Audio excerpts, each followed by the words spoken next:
Hürmetli vatandaş bugünkü leksiyalarımıza başlayımız. Leksiyada sizi galiyoruz. Washington'da sözdeyimiz.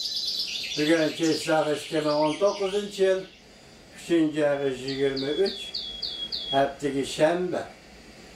Leksiyalarımız bunda yakında vaziyetle alakadar sözdeydiğim bir işgaliymiş o ki yakında Amerika Birleşik Ştatları Aksaray Devlet Bexaterligi Komitesi'nin Şanganlı Demokratlardan Şinpang Ayşin Hanım'la Washington'a teklif kıldı.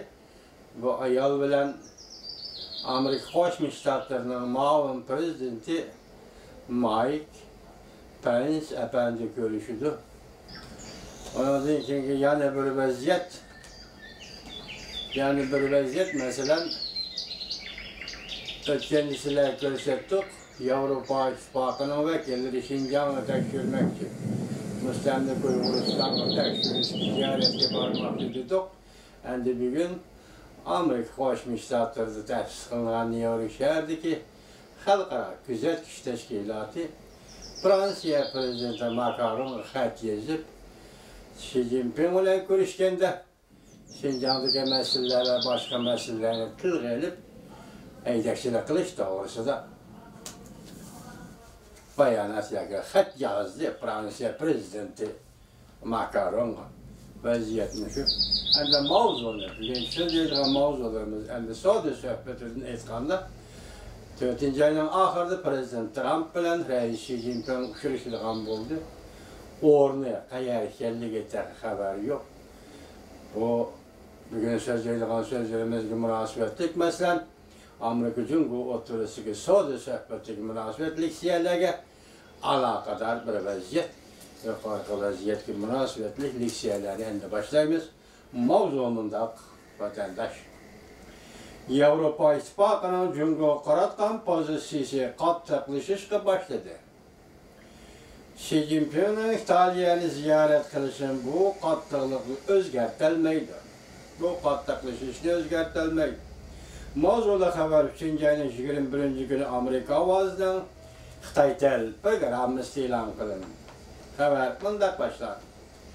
3. ayının 20. günü Cumhuriyet Reis Xi Jinping İtalya'yı ziyaret kılış arpısında İtalya'nın Keşlik Poçtu gazetede makale e'lon qilib Marco Polo'nun vatani bilen yer şari stratejik şerik münasebeti ornat to'xtab ko'rsatdi.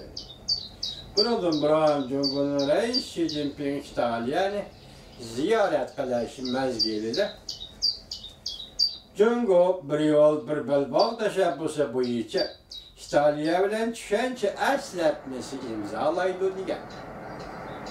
Xabar tarqalib, G'arbiy Tinch okean taraflarida xotirjamsizlik va tanqid paydo qilgan.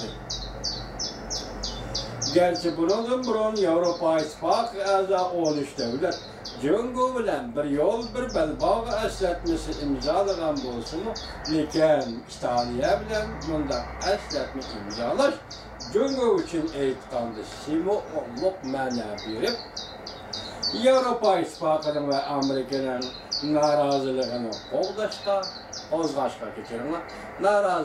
qo'zg'ashga yeterli dedi. Bir yol bir belbog Cumhuriyet Reis Xi Jinping tashabbus qilgan, urg'ib turadigan yer shari xarakterlik plan.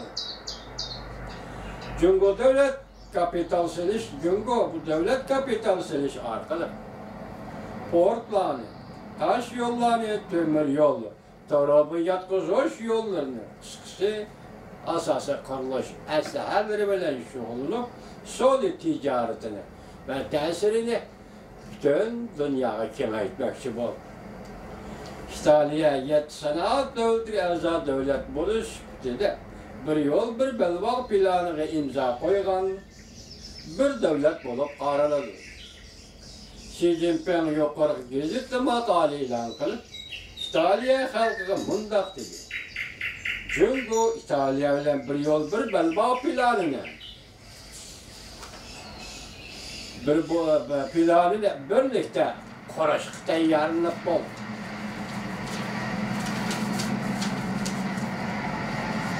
ve bu İpek yolu deb ataladı dedi. Ekspedisiya Marco Polo'nu tilgilib, İtalya halkının Cungo halkıga kızgınlık yolunu açkan kişi idi deb tasvirledi. Kızık yolunu açkan kişi idi deb tasvirledi. Cungo İtalya bilen deniz port kuruluşu, deniz katnaş, aviasiya, alem katnaş sanatı ve doğra dermekte saç sahalarda emkarlaşmakta oldu.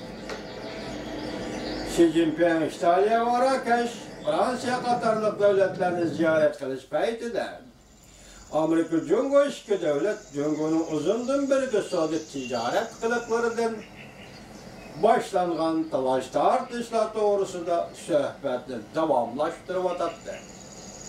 Dünyadaki çoğu iktisat devleti o'ttirisiga talaş tartışlar, Suudi iktisat sahasıyla ifadeli kalmasıdır. Xi Jinping geopolitik siyaset sahasındaki cemiyette özünü semretiş siyasetini özgertip, taşkil edip, özünün işlencisi ve teşkil siyasetinin tıklıkını aşkarıdır. Avrupa İttifakı yakından beri barğan sıra Cungo'dan kattık ansıreşki başladı. Cungo karatkan kattık pozisyonu barğan sıra aşkarıdır. Germanya'nın Taşkı İslam Ministeri Müşahede mındak gösterdi. Avrupa devletleri Cungo iktisadi gücünden paylanıp özünün tesiri gücünü aşırışa karıta, Cungo'nun özünün tesiri gücünü aşırışa karıta, güdekleçe muamele kılış hissiyatıda bulmaktadılar. Sadece Avrupa İttifakı Amerika Birleşik Ştatları bazara girişini çeklevatkan Cungo'dan okşaşla avranışta başladı. Cungo'nun Avrupa'ya meblağ selisi uzundan beri hiç kanda çektiğime uçuramız. Bu ahval Cungo'nun Avrupa ilgar teknikleri şirketlerini set erişine ahire şu işe elip geldi. Bir yerdeki maksat bir, Avrupa İttifakı hem hazır Suudi meselesini Cungo katkılışına başladı, hem şundak münasebette hazır Amerika Koşmuş Ştatları'nın Cungo oturusu da Suudi sohbeti kötüvadıdı. Kötüceğinin ahir işki devlet rehberleri uçuruşluğun oldu. Netice, sadakanda kurdu. Aldığımızdaki mesulde vatandaş.